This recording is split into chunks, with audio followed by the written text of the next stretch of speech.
People ask all the time, like what things did you learn at university that you carry through? And to be completely honest, there's not loads of things that you carry through into professional work, because you learn so much in studios, like their own workflows and all these different things. I mean, firstly, I learned how to use Maya, sure, at university, but the main thing that I learned was that I really wanted to do game art and to work in the CG industry, and that doing it could be fun, and that it was an opportunity to have a enjoyable work life. I mean, it's still a 9 to 5. Sometimes it's more than a 9 to 5, but it's not a 9 to 5. Yeah, I started at university, and then after that, I managed to get a job. Fairly luckily, managed to get a job in a really big studio, and it was probably the worst experience of my life. I think Unreal 5, what we can see from it so far, they're already closing that gap. In terms of mesh complexity, they seem to be solving that already. Like, you can have hundreds and thousands of polygons on a mesh now. And that wasn't possible in Unreal 4, not in the way that you can have like crazy displacement on a wall in pre-rendered projects. And that's something that I learned moving into pre-rendered when I went to Axis, was just like, whoa, you guys just press the buttons and then the polys just go high.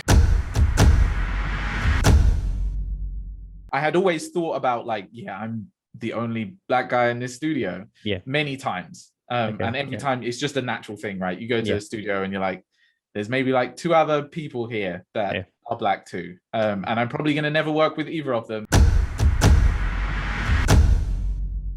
Hi, and welcome to the VFX Artist Podcast. For today's episode, I have Floyd Billingy, a UK environment artist for the gaming and VFX industry.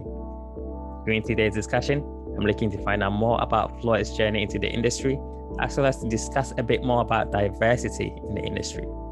I hope you enjoy the show.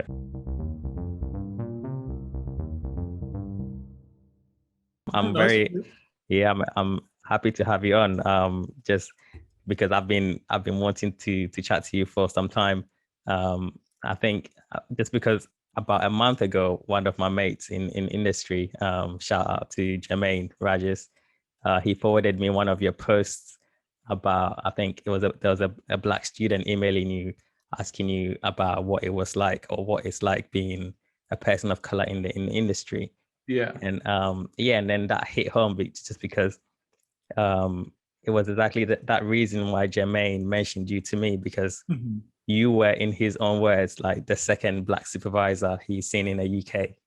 And I could relate and agree, because for me, up until recently, I had never come across a black or mixed race supervisor in this industry. So literally, today I just really wanted to first of all find out a bit more about your journey into the industry, and learn more about what you do and how you came about doing what you do. Then secondly, hoping to touch on a bit about this dilemma and the lack of diversity, or seemingly lack of diversity in the industry. With that said, welcome to the show. And if that's okay, could you just tell us who you are and then what you do? Okay, sweet. Firstly, thank you for having me on. It's really cool to do. So my name's Floyd Billingy. I am currently just an artist again. I've decided to just, while I still have the years to be able to do it, just go back to just doing artwork for a little while. But I was previously a real-time CG supervisor at Axis. I guess, do you want me to, should I go through my career just from tell us about So I went to the University of Hertfordshire to start with, to learn. I did a game art course there. It's a really good university. I would highly recommend it if people are able to. I didn't know at the time that it was such a good university. It was just one that was close. I'm from Luton, so it was like Hertfordshire is like the one town away. So it meant I could still be near my family and friends while still be like far enough away to have fun and be in my own kind of little circle and do my own sort of thing at university. But it turned out that the Hertfordshire University now is one of the best universities the best in the country and one of the best in the world for game art. So I lucked out, I think, really. And I had a great time there. I think the main thing that university taught me, people ask all the time, like what things did you learn at university that you carry through? And to be completely honest, there's not loads of things that you carry through into professional work, because you learn so much in studios, like their own workflows and all these different things. I mean, firstly, I learned how to use Maya, sure, at university, but the main thing that I learned was that I really wanted to do game art and to work in the CG industry, and that doing it could be fun, and that it was an opportunity to have a enjoyable work life. I mean, it's still a 9 to 5. Sometimes it's more than a 9 to 5, but it's not a 9 to 5. It's you do artwork. It's like a passion that you get to continue out into your day to day. So, I started at university, and then after that, I worked I managed to get a job. Fairly luckily, managed to get a job in a really big studio, and it was probably the worst experience of my life working in that studio. And I left there thinking, and I think I was there for about 6 or 7 months, and I thought, if this is what the industry is like, and I try it again and go somewhere else and exactly the same thing, I don't know if this is what I will want to do, just because of the way that the studio was run, the way that the people felt that worked there. It was just it was a terrible experience. And then after that, me and 3 of my friends kind of knuckled down and pushed our portfolios, and we all managed to get a job at Rare, all 3 of us. So we moved out to just by Birmingham to work at Rare, and completely changed my perspective on working in the games industry. It is to this day still one of the best places I've worked. I would highly recommend people working there. It's a really nice environment. I got to do all of the things that I thought I was going to get to do as an environment artist, even though at the time I was like just a junior. It was a really collaborative workspace. Like the leads wanted to listen to what you had to say when they gave you a task. Like they'd give you a task and then they'd ask you how you were going to approach this. How would you like to approach? What kind of things would you do here? How can we push this image? How can we do that? It wasn't just like, here's a thing, do it. This is your timeline. They'd even let us at points in time. I mean, I would pretty much just come out of university. I was about a year out of university, and they were allowing me to do concepts of my own, the areas I was going to work on, just to show them that I could push things and come up with ideas, which was amazing for me at the time. So that completely changed my perspective on working in the games industry. So I was just working a contract position there. They like ramp up and then ramp back down, or they did at the time anyway. So I left Rare. I think I probably, had it been a full-time role, I probably maybe even still be there today. Who knows?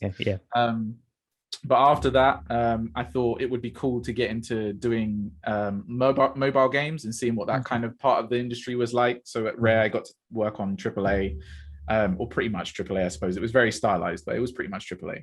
And then, so I moved to a mobile game studio to work on mobile games, see how that went.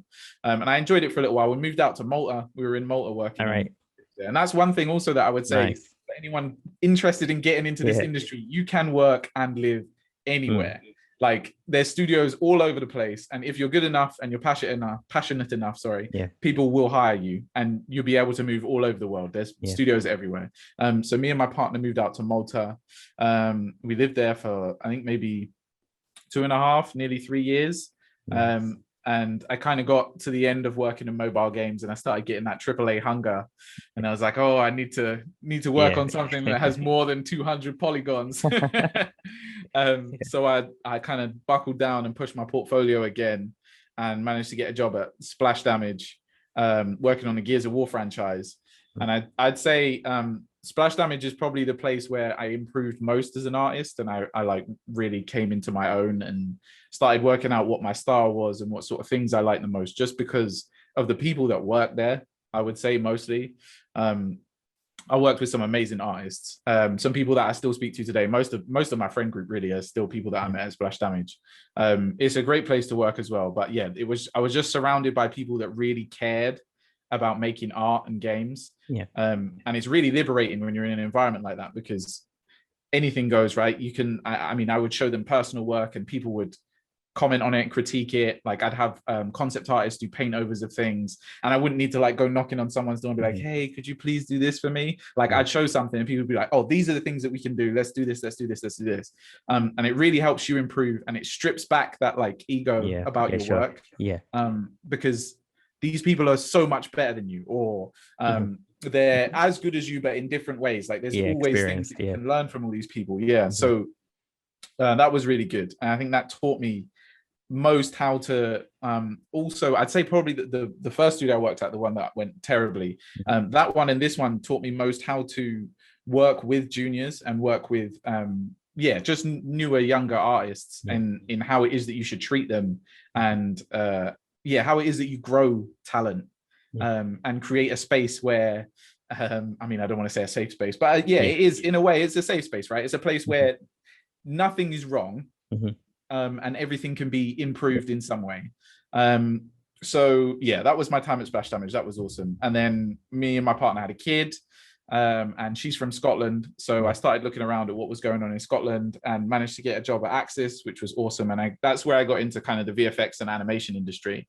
And it's a completely different kettle of fish. It's amazing. It's so good working in the animation and VFX, but it's a different world, man. The approach to creating scenes and cinematics and stuff is completely different. So I learned a lot there. And that's where I ended up becoming a CG Soup. I started as a senior, became a lead, and then they were trying to grow their real-time team. And because I had expertise in real time before working in games, is how I ended up becoming a CG Soup there. So yeah, I would say probably in terms of some of the other CG Soups that probably exist in the world, I'm one of the less experienced, but I was more experienced at creating real-time or doing real-time projects, which is what allowed me to move into that role fairly easily. So while I was there, I learned a lot about just like VFX pipeline, animation pipelines, and then we started growing the real-time department. So I moved over to that and started doing more the things that I was doing previously, but for cinematics rather than for like creating games. Or we started kind of facilitating games, but creating cinematics for them to run inside their games. So still a very cinematic workflow. But that's the stuff I did there. And then I kind of thought, after being there for 3 years, that I've got only so many opportunities to just do art for work for a while, because at some point, right, I'm going to need to go back to souping for the money. And because it's nice managing teams. I do love it. It's awesome. Just taking a wider lens at the project, and making sure that everyone that's working has what they need to be able to bring things through and to help everyone as a whole push the quality bar. But I thought I've only got so many more opportunities just to focus on doing art every day at work. So I've taken that chance now, and we'll see how that goes. Well, that's my story from beginning to end. I hope that wasn't too much of a ramble. No, it's great. It's amazing. But I'm curious about what inspired, or who inspired your interest in the arts, like I suppose so playing, I'd say my biggest inspiration into getting into doing game art and working in computer games was playing games, and I'd say the one game that pushed me most in that direction was Half-Life 2. I'd say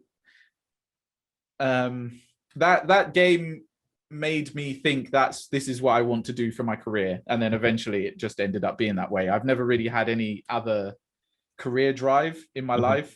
So I've been quite lucky in that regard, I suppose. I was always focused from the moment I played it as a kid, because I was quite young at the time. I think I was still in the end of junior school or something like that. And this is all I've ever really wanted to do. I mean, there's always that like, oh, it would be awesome to be an astronaut. But other than that, I've just wanted to do this and make either awesome cinematics that have like really cool emotional drivers and just look amazing, or to work on games that people will remember and love to play. I think, that was one of the main takeaways, I think, for me from Half-Life, was that I thought about it all the time. Like, and I wanted to play it all the time. And even to this day, I think about moments that I had whilst playing that game. I think as an artist, the person who made me want to do 3D art the most was Paul Papera. I don't know if you know who he is. He did lots of sci-fi artwork, and lots of like spaceships and really cool stuff, like Space Odyssey kind of stuff. But his work's amazing. Unfortunately, he passed away fairly recently. But his work's amazing, and I guess that was one of my biggest inspirations into doing 3D art. So amazing. Are you able to explain what the role of an environment artist is? So It's quite wide. When my Mhm. friends ask me this, I kind of say sometimes I'm like, it's kind of everything but characters and effects and animation. But then I guess some studios are more compartmental, and then other studios, like where I'm working now, there's a smaller team, so it's your role's wider and you do more things. There might be some lighting or whatever in it, but generally it's kind of props and architecture and natural environment, textures, materials for those things. It could be textures and materials for everything really, and sometimes a little bit of effects, sometimes lighting. It's always good, I think, for an environment artist to know how to light, just for, if not your own personal projects, but just it's really cool to set a tone when you have an environment, and lighting helps do that very well. Especially if you're a junior and you're just starting on, someone's giving you an environment to work on, and you're coming up with all of these ideas are flowing in your mind. Sometimes just getting that lighting in will help solidify what it is that you're trying to ideate. But quite a lot of stuff, I guess, is what it is. So considering, because you mentioned you were quite lucky into getting into this industry straight from university, I'm just wondering, typically, how competitive would it have been to get into the industry, had you not been so lucky, or like, well deservedly? I think it's quite hard now. I think people who have really pushed their portfolio and really focused on what it takes to create something that a recruiter or a lead is going to see and say, well, this person knows what they're doing to a degree enough for me to bring them into the studio and teach them the rest of the things that they're going to need to know. Those people who have done that, I think it's always going to be easier. I think if you've created a portfolio that's kind of mid, it's hitting the notes, but there's no flair on it. There's none of you in it. I think it's crazy competitive. Especially I think in the UK, because there are quite a few studios, but there are not loads of like really high-end studios. There's loads of mobile studios, and the thing is, as well, is that all of the studios are kind of like in similar areas. So there's like hubs in different places. But yeah, it is quite competitive. I think I found myself lucky because I didn't think that my portfolio was one of the portfolios that I look for now. I feel like my portfolio was, at the time, it was just like run of the mill, somewhere in the middle. And that's because, I mean, I learned my lessons eventually, but it was just because I was still partying at university. And as much as I love doing game art, the party was still the thing that I was most focused on at the time, which is a shame. But I managed to get my foot in the door, and I can see now, I suppose, why, because the role that I went into first, although it was at a really big studio, was to just pretty much fix collision and all of the things that we automate now. So like to create LODs for things, so different levels of detail as you get closer or further away from an asset, and collision and all of that stuff that Unreal or whatever engine it is you're using auto generates for you now. They were still doing by hand. And they hired me and some other people in to do that job. But as an environment artist coming out of university, I was like, whoa, it's crazy. I can't believe I'm going here. So in hindsight, I guess I know why that I was hired into that position. But I still at the time thought that I was quite lucky to do that. So I'm a bit curious, like, considering, because you've been in games and VFX, which do you prefer the most, and what differentiates it between environments for VFX and games? Okay. I've been thinking about this fairly recently, and I suppose I was thinking about this when I changed job. And I think, truthfully, I don't have a favorite between the two. I didn't know before moving into the VFX industry and doing cinematics. I didn't know much about it. I just saw pre-rendered cinematics for games and was like, whoa, that's crazy.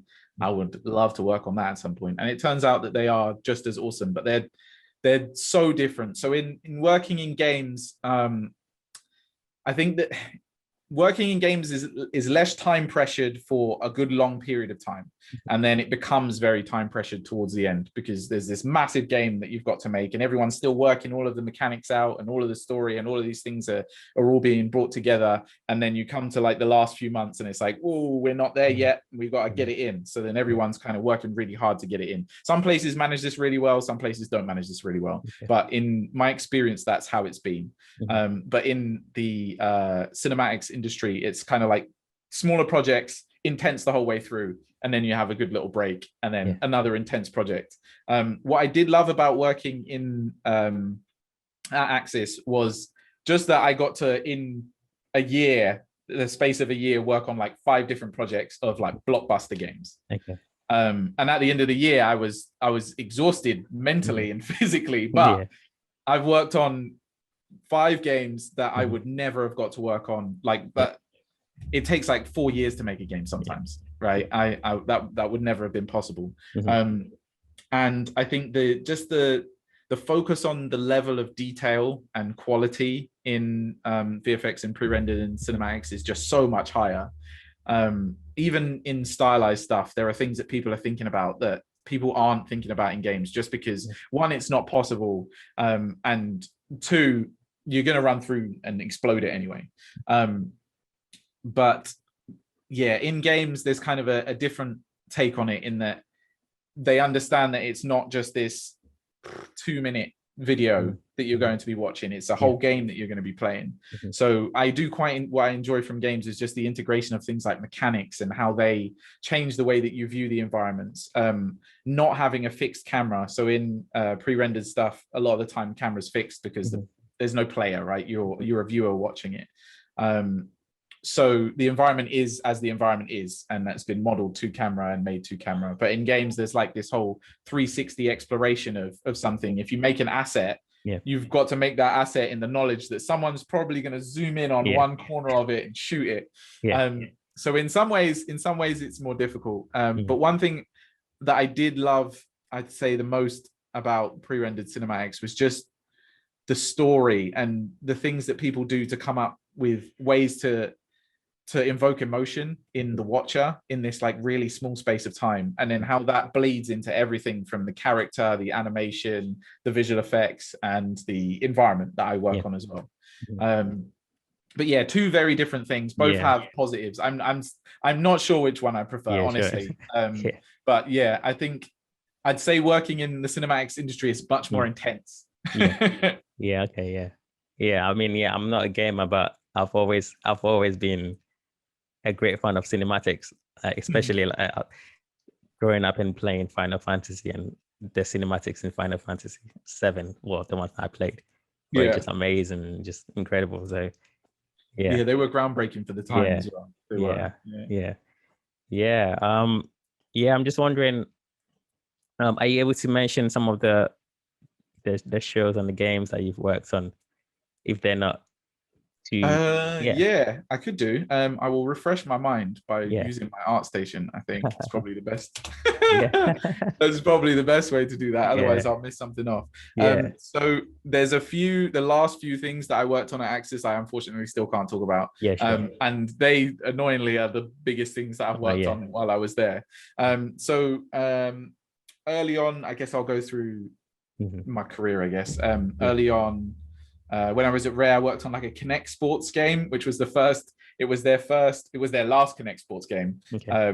But it was their first foray into trying to make it look less like Wii Sports and more like a really fun game. So they pushed the art style there and tried to make this like, it's quite hard to explain, I suppose. It was where, I don't know if you saw it, where it was the first one where you could scan your body using the Kinect, and then it would create like an avatar of yourself. So that was a cool one. And then after that, I worked on Angry Birds Go, which was a 3D version of Angry Birds. That was when I was in Malta. And then Angry Birds Transformers and something else. And then after that, when I moved to Splash Damage, it was just Gears of War 4, a little bit of Gears of War 5, Gears of War Tactics, which was awesome. That was like it was a strategy version of Gears of War. So it was really interesting trying to take this this aesthetic and design that was made for a third-person shooter, was really like chunky third-person shooter where your camera's behind this massive character who's got like huge biceps and stuff, and then how we would translate that into a camera that's above and viewing strategically across the map. So that was really interesting, and I love doing that. And I think Gears of War to this day is still always in every personal piece I make. Like everything's a little bit chunky, everything's a little bit metal. And then after that, when I moved to Axis, it was just purely cinematics. From then I worked on, strangely, a Gears of War cinematic there as well. Did lots of stuff for Magic the Gathering, which is a trading card game, but they got really heavily into doing cinematics for every time they released a new pack. And some of them have racked up some crazy views on YouTube, but we did a few of those. There were some cool ones. There was War of the Spark, which is an amazing one.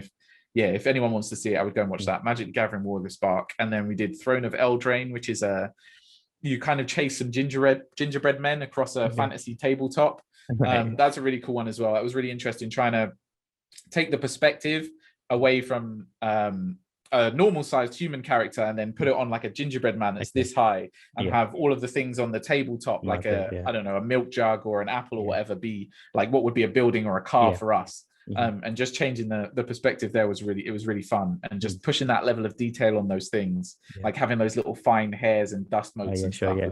It was fun, really interesting. I did an ad for the famous grouse, which is something that they do quite a lot up here in Axis, because the famous grouse is a whiskey from Scotland. So it's just one of those things they do. And then my first CG Soup role, which was working for and with Sumo Digital on Sackboy, what's it called? Sackboy: A Big Adventure? Sackboy: A Big Adventure, which is the new Little Big Planet game where they took Sackboy and tried to make him, although he was the main character before, but Sony wanted to kind of come up with, I think what they were trying to do was make their version of Super Mario, like their Mario, not their version of Super Mario, because the games are very different, but they're like figurehead character for PlayStation. And so they broke him out and gave him his own kind of platforming adventure. And we did all of the story driving cinematics for that. So the main ones that helped push the story forward. There were loads of other small cinematics that Sumo did themselves amazingly, but that was my first CG Super role, was doing that. Which was pretty cool. And that's pretty much as far as I can go. Nice. I'm just curious about Unreal, just because, I mean, recently it's just blown out, but I'm just wondering how come it's blown out so much recently? And what would you have done in the past that you're doing in Unreal that's like saving you time or just making it much more fun or a bit more intuitive? Okay, so the things I would have done in the past had we had Unreal was in that first job where I was doing LODs and collision. Unreal auto generates that stuff for you now. You don't need, and to a really, really high precision. So none of that's necessary anymore. That terribly boring part of working on games doesn't exist anymore. So I think it's blown up recently because the gap between what can be done in pre-rendered cinematics and what can be done in games is getting closer and is smaller and smaller all the time as graphics cards get more powerful and as tech gets more powerful. That gap is just closing, and I think we're getting to a place where studios are really starting to recognize this.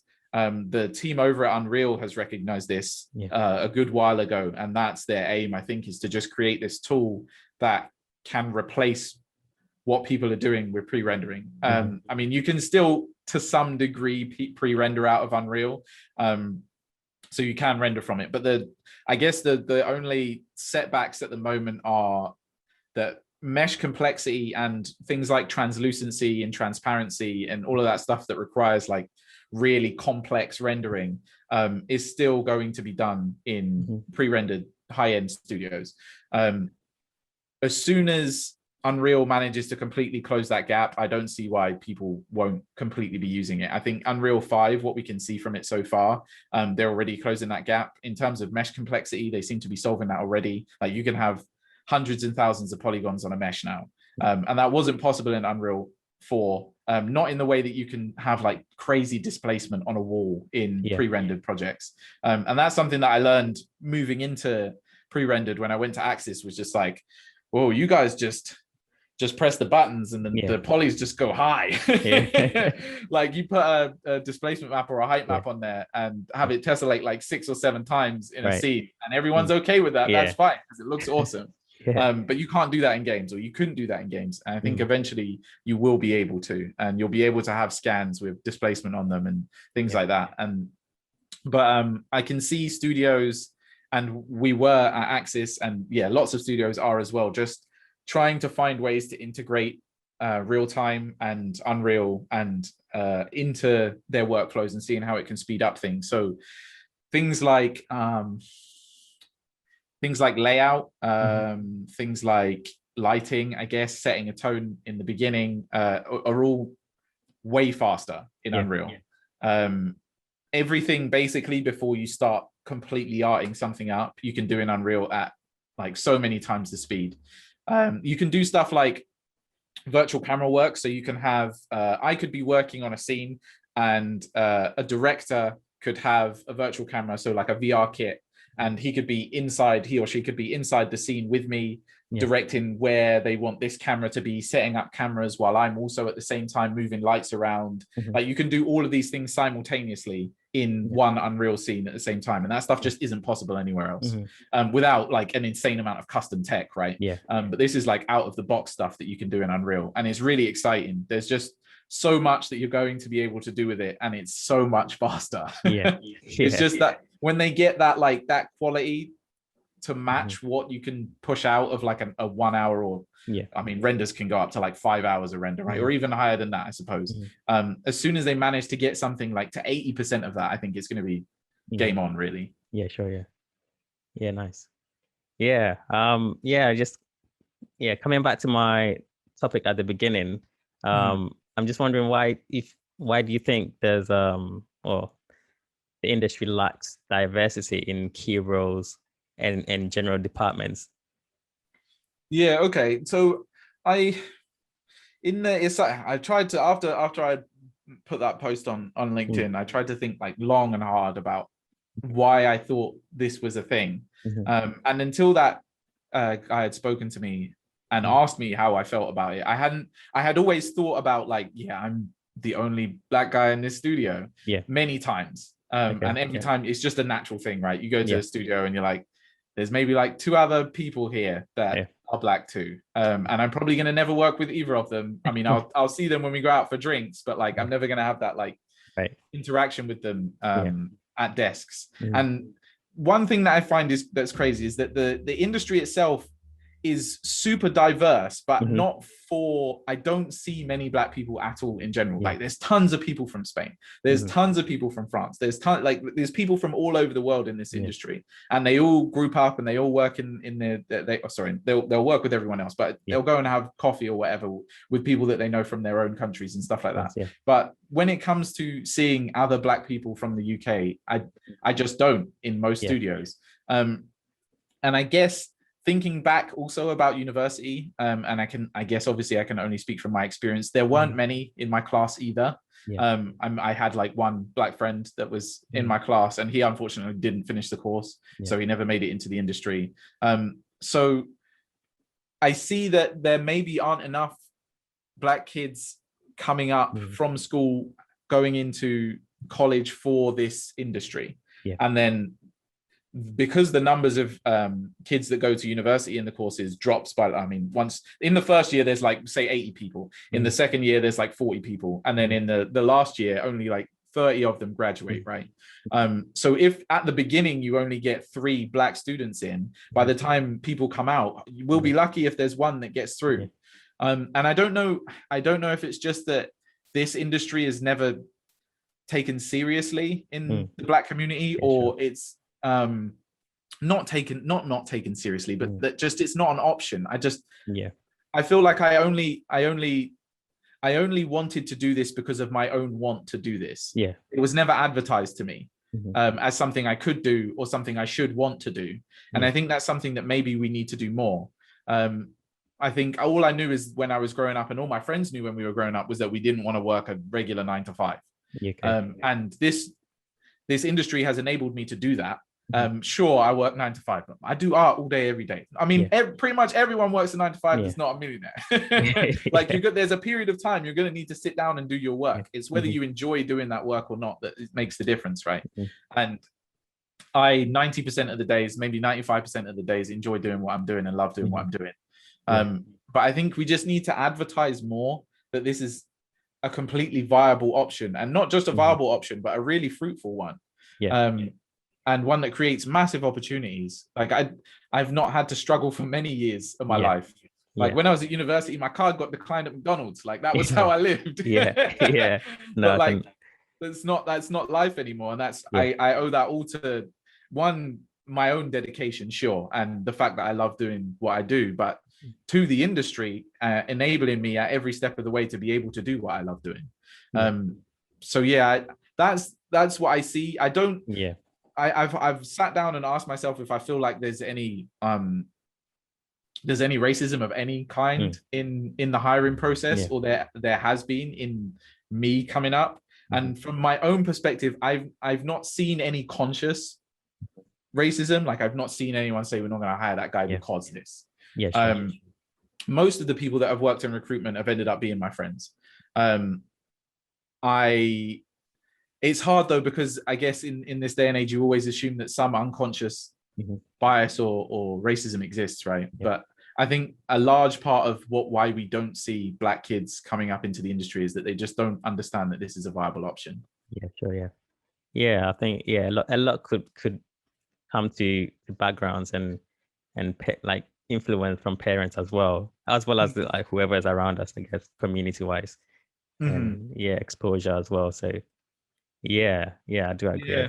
What have you thought about the have you had any thoughts about I mean, because so basically in terms of background wise, so usually I compare it to my background as an African person, or having the knowledge of the African community. Usually African parents don't tend to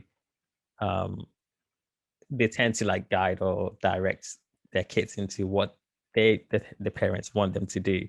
And usually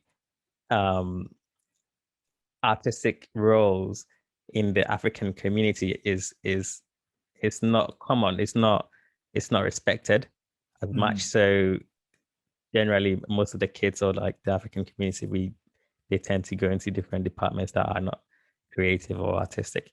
So I guess then that limits the amount of people that apply for those roles. And then as you said as well, like people dropping out, people not finishing their degrees as well, or not pursuing it once they come out of university. So then that decreases the numbers as well. But I mean, I've not had any issues in industry, but I have found myself usually being the only Black artist or in the studios, especially because I freelance a lot and I go, pre-pandemic wise, I was going around to different studios and I was finding myself to be the only or one of few Black artists. But it doesn't really affect me. It's just that usually when you see someone that looks like you, it's just the representation. You just connect and you feel there's a sense of I don't know how to explain it, but you feel like you're not alone. So, and I think that helps as well. But also, I think it also helps for people outside of the industry, or the kids that are coming up, to see people like that look like themselves in certain roles and departments, so that they can aspire to that. But I think there's a lot to be done. I guess there's a lot of maybe like us maybe going into colleges and secondary schools and literally just showing them what we do and just showing people what's possible and what they could do, I guess. So Yeah, Mhm. yeah. There's a lot to do, but Yeah, I yeah, think that's a good idea for sure. I think, mm, yeah, going into colleges and just being that face, right, and saying, mm, look, this exists. yeah, You can be an artist. Yeah, for sure. I think I agree with you in that when I was growing up, mhm, like thinking about being an artist meant thinking that you're probably not going to make much money. mhm, And unfortunately, that just writes off a lot of the industry. But I mean, there are so many, it's not the same as being a portrait artist and trying mhm, to get yeah, commissions and hoping that people will buy your work in a gallery or something. mhm, It's work, right? It's solid work. Even as a freelancer, it's constant solid work. Studios need this work yeah, all the time to create these things. yeah, And if you're good, they'll pay, regardless of what mhm, you look like. yeah, So yeah, I yeah, think just showing kids that this is possible and that it's fun, I mm, think is the main thing. yeah, Yeah, would be great. yeah, yeah, yeah, man. But yeah, not. I don't have too much to ask you, but I'm just wondering what's been your highlights for your career so far. My highlights of my career so far. Yeah, yeah. Um, what's my it would be working on one of the projects that I can't talk about, unfortunately. So one of the last two Okay. projects that I got to work on at Axis, Yeah. yeah, was like Okay. crazy, once in a lifetime opportunity for me. Yeah. Yeah. Just because I played, well, I don't even know if I can say that much. I played Nah. it lots when I was a kid, Yeah. so Okay. Okay. Okay. Okay. to get that Yeah. opportunity to like I know what you mean. Yeah. work on it in a studio was like, wow, Yeah. because I knew I was never going to go to where it is, because I love living in the UK so Yeah. much. Sure. Yeah. It's my Yeah. home, right? Yeah. Yeah, that was probably my highlight. That, and I think once I first got to Rare after having that terrible Yeah. experience in that huge studio, Mm-hmm. and realizing like, Yeah. this is it. This is what I Yeah. wanted to do. I'm Yeah. here with three of my friends, Mm-hmm. and my leads are all asking me to creatively input on the project. This is what it's supposed to be. This is what I knew Yeah. it was going to be. I'd hoped it was going to be like. Mm. So yeah, I'd say those two. Yeah. Yeah. And yeah, just to finish up, what advice would you give to anyone aspiring to be an environment artist or like, yeah. My main point of advice always is to keep working on your portfolio, keep making things, and you'll grow exponentially as an artist. And don't do it for money, don't do it for exposure, don't do it for clout. Just make things Mhm. that interest you, and eventually you'll look back at some point, you'll make a piece in like 5 or 10 years and you'll say, damn, that's pretty good. Mm. Yeah. Like you'll like it, you'll like every bit of it, and you'll be happy with your journey. Yeah. As soon as you start doing, like, I know, so, and this isn't me knocking it, but I know so many people that have like started doing tutorials and selling them and trying to monetize doing art. And I think if you focus on that as you're coming up as an artist, sure, do that when you're experienced and you know what you're doing. But if you focus on that when you're coming up and when you're still trying to like solidify your skills and to find out who you are as an artist, then you're missing the point of doing art.